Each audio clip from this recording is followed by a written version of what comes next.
Hello, this is Mercury Rises from Clash of Empire, now called Last Land, and this is going to be a very long video, I think longer than any of the others that I have done, and so you might want to pause it and get a sandwich, get a coffee, get a smoke, whatever you do, and see if there's anything here that can help you.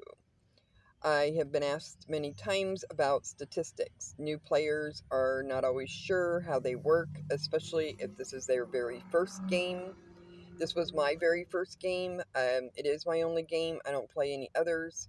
But I had a side by side tutor throughout most of my games, so that helped me a lot. And that player had played in Coke previously to that, so he had a general idea on how it worked, and so we learned the game together.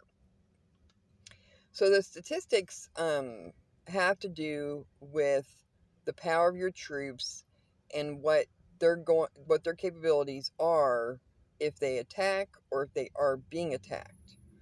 So those statistics are the numbers that determine whether you win or lose, whether you get kills or whether you get killed. Now, I am not an expert in this game.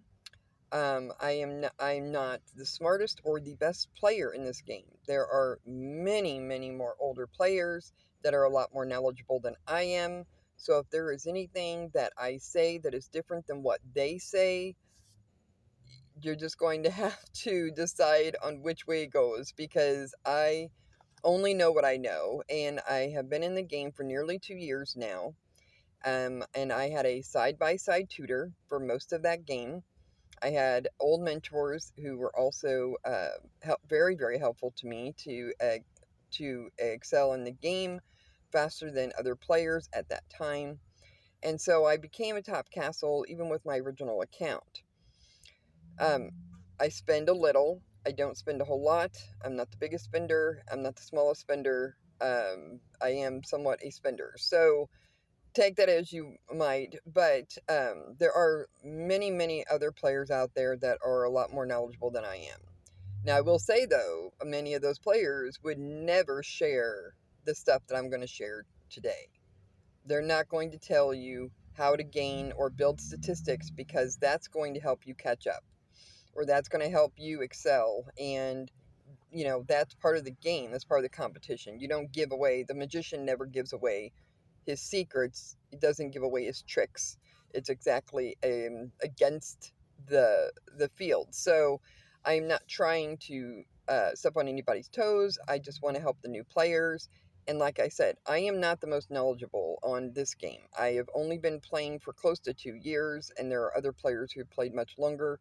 And there have been players who are they're free to play, and they're way beyond my capabilities. So anyhow, as you're watching, and I'm showing you all the things in my castle, and I don't have a problem with showing you the statistics because it's not a very powerful castle at this point. Before migration, I was probably ranked 12 to 13, and now it's more ranked to like 45. So I have not powered it up lately, and I plan to do that, and then hopefully that will help me in my rank. So the statistics come from a few places. The statistics are the only thing that matters. The castle size matters less than you think. The troop size matters less than you think. The statistics come from the lion, the equipment with gems, the glory, the cross badges from Atlantis, the research, the beauty manor, which many people overlook, um, and uh, heroes, of course. That is the most important part. Maybe not, it's actually not the most important part, but everybody thinks that the heroes are the most important part. Now, people can figure out your heroes either by scouting you, or they'll might see you in Polar Desert. And and so that'll kind of give them an idea. If you're showing your equipment, that may give away your kind of where the ballpark your statistics are. But the way in glory also gives you statistics. So there's a lot of things that give you power, but they don't give you statistics.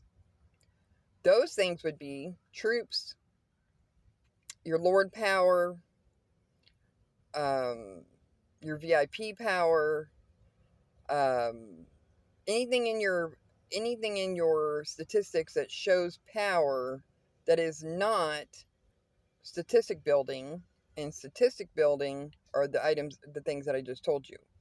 So, um, in what I believe is the order of importance, considering all the kingdoms and accounts that I have played and of what I have observed in the game, I think Lion is number one, but he is also very expensive. I have difficulty finding shards in the new kingdoms when I build captains and new castles, and the shards are probably the most important thing. Lion experience, which you can get from obviously gathering, and you can get from fighting, and from basically just doing camps and whatever. But most importantly, you want your lion fighting, and that's going to give you a lot more lion power. Next, in my opinion, would be the equipment and gems. Now, before gems came, equipment wasn't that important. It wasn't very statistic building. Getting a full set might have helped you, but the only thing that makes equipment important now are those gems. So when you start a castle, you probably want to push the battle equipment until it's blue, and then push your economy, or just make a bunch of farms and forget the economy, but those gems, anything that you can do to get those gems, that's what you need to be doing.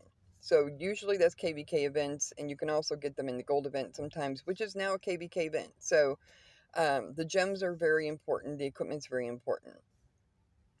The next thing, in my opinion, is glory. Now, stamina earns you glory. So the more stamina you can get, uh, and now with the auto join, we can get more stamina pots. So stamina accumulation in your items has gone way up since they started the auto join. Um, Lemon does not give you glory. Kingdom Monster does not give you glory. Speed does not give you statistics. And I've said that previously. So you want to keep on pushing the glory. You want to keep on getting the glory, and that is doing camps and monsters, mostly camps, because then you get VIP. The VIP gives you boosts, and I'll show you that in a second here. The VIP gives you a boost on many, many areas, and the bigger number of VIP that you have, the more buffs you're going to get. And you should always keep your VIP on. So that's VIP gives buffs. I don't know that it would call it statistics, although there are some in there. But the VIP is very important. So then once you're building glory, you use your stamina all the time. If you have a person who has the opposite schedule of you, and they keep your shield sometimes for you, that's be considered a dual player. But if they're just doing that, say they're just making sure you have a shield, or they're just putting your gathers out while you're sleeping, have them use the stamina. That's going to get you more glory. So on resource spending day, you can also get glory.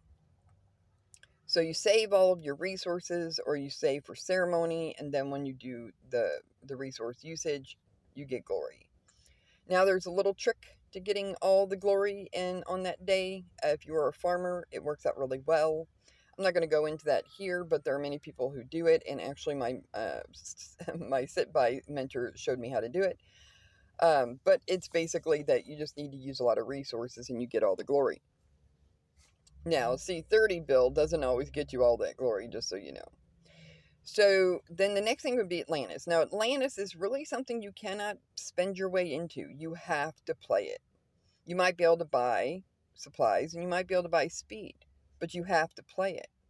So the thing about Atlantis is that they also give you a shadow, and if you're weaker, you get a strong shadow, and if you're stronger, you get a weaker shadow. So it kind of evens it out a little bit that way, but with Atlantis and the cross badges, you have to learn it and you have to play it.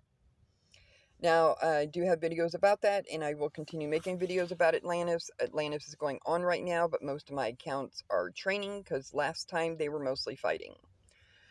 So the cross badges are very, very important. Now, the next thing that would give you statistics would be the research.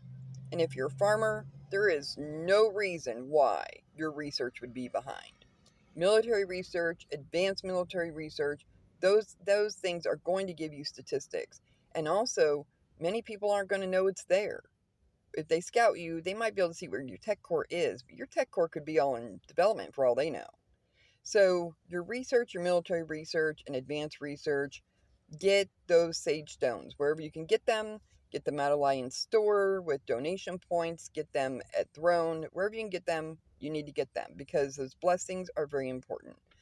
Now you can get blessings in your glory as well, but that's way later for after this. And then of course you have your beauty manor, and many times your beauty manor rank can determine your rank in the kingdom. My R5 was rank 1 in the beauty manor, but rank 4 castle in the kingdom. He still thought she was a side gig, but I think they're very important.